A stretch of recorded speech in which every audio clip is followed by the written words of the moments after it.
I'm Logan Crawford, and right now on the Spotlight Network, we're diving into a powerful and passionate story that defies time, race, and war. It is called Mondays Forever, and it is written by a terrific author by the name of Ron Young. He has penned a sweeping love story between an African American woman and a white war correspondent, spanning from the 1930s to present day. This gripping romance explores family secrets, societal struggles, and the enduring power of love across generations. We're delighted to have this very talented author join us here today on Spotlight. We thank the team at Prime 7 Media for helping us put him in the spotlight today, and we ask viewers like you to support authors like him by subscribing to our channel and by purchasing his amazing book. The links are below this interview. And be sure to download the Spotlight Network TV app streaming on Roku, Apple TV, and Amazon Fire TV. Ron, thanks so much for joining us here today on Spotlight. Thank you for having me. The story is great. It feels very real. Is it based on real people or events, or just purely imagination? Uh, Years ago, I had a friend whose aunt died, and she read her diary, and she had had an affair with a correspondent or a newspaper editor also for years.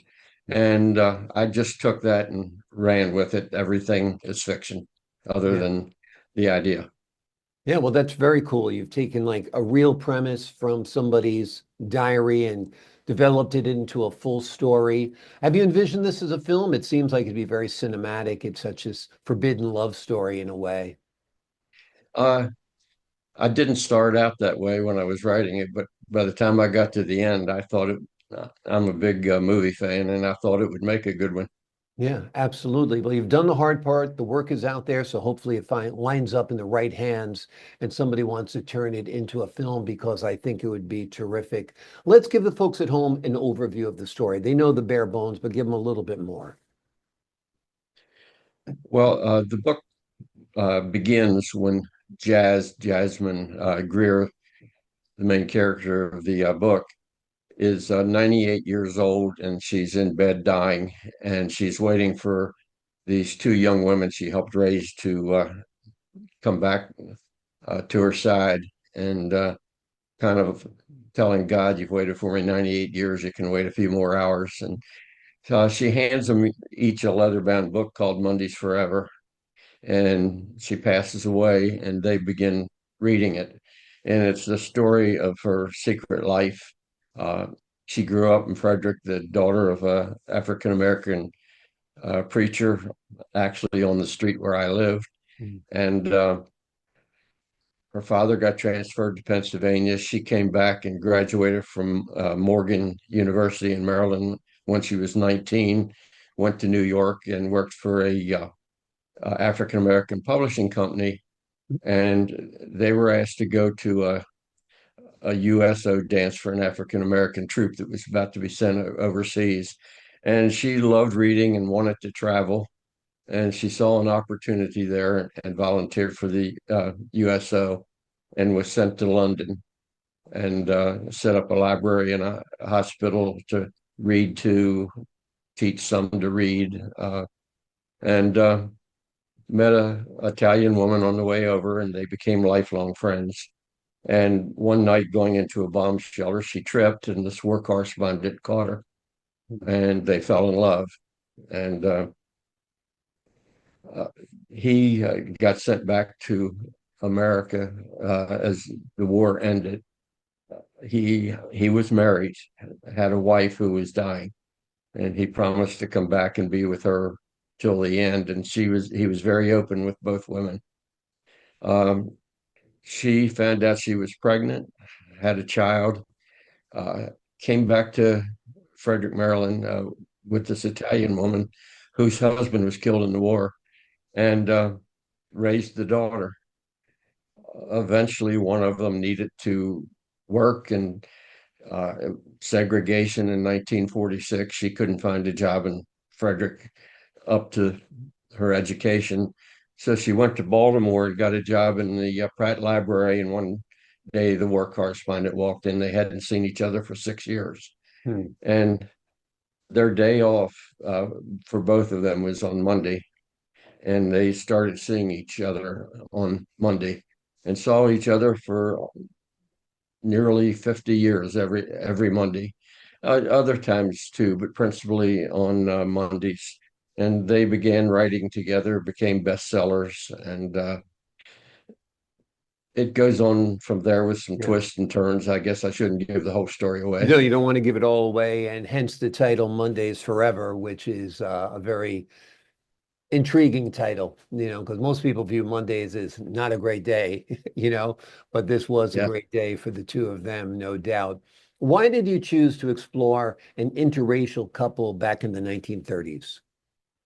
Uh, well, when I started writing it, I started with a general idea of what I was going to do, but I made changes as I went along. I originally uh, it was two white people, Mhm. but I thought it gave me a great opportunity to explore a lot of issues, at least briefly, in the book, from the war issues, the soldiers being uh, wounded and killed, their stories back home.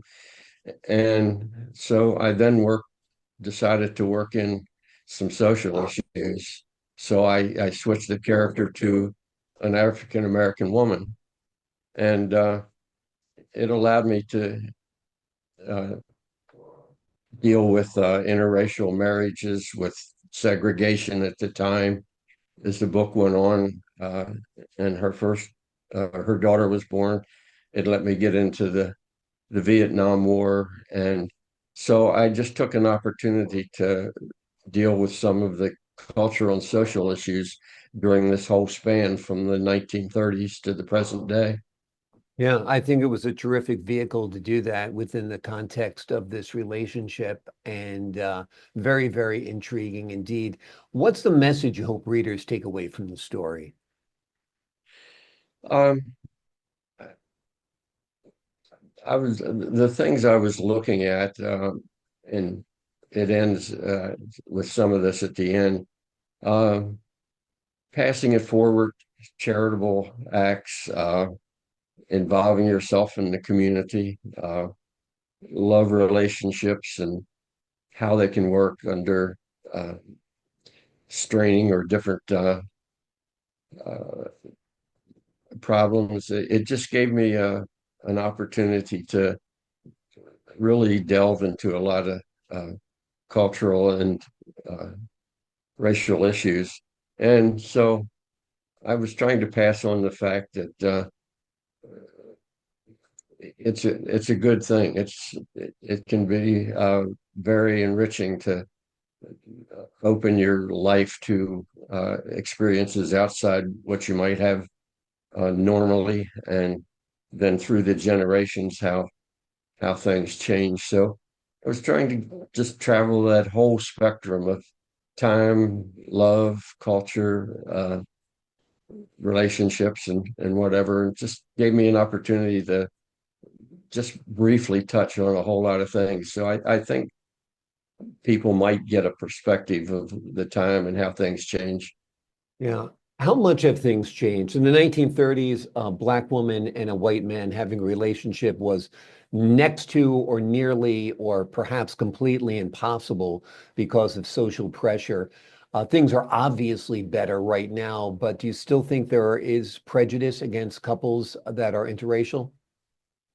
Uh, Not nearly what there was as I was growing up, because well, when I was growing up, you saw whites with whites, blacks with blacks, Asians with Asians. Today, you see every mixture uh, possible, Yeah. but still, uh, I knew underlying there was still 15% of people that have never adjusted to accepting that. Yeah. And unfortunately, with the political situation today, I think it's higher than I thought it was. So while we've opened and changed, there's still underlying prejudices, and um, we're really seeing that with what's happening to our government today, which is alarming to me. Yeah. So just when we think we're getting there, we get kicked back, and we're still having to deal with all those issues, and will be for the foreseeable future. Yeah, two steps forward, one step back. So it Yes. goes. Tell me about your writing career. Is this your first book, or have you written other books? Are there more books planned? Well, I retired from politics 2 years ago, Mhm. and uh, I've had a lot of things I wanted to do, and I had a really long bucket list. So I retired at a pretty old age, and I just said I'm going to concentrate on hobbies and interests I've had. And on my bucket list, I decided to do 100 paintings of my downtown, Hmm. their historic district, which I've already exceeded that. I've done 104, Wow. uh, plus about 70 other paintings. And I had 6 books on my list, and this was my third one.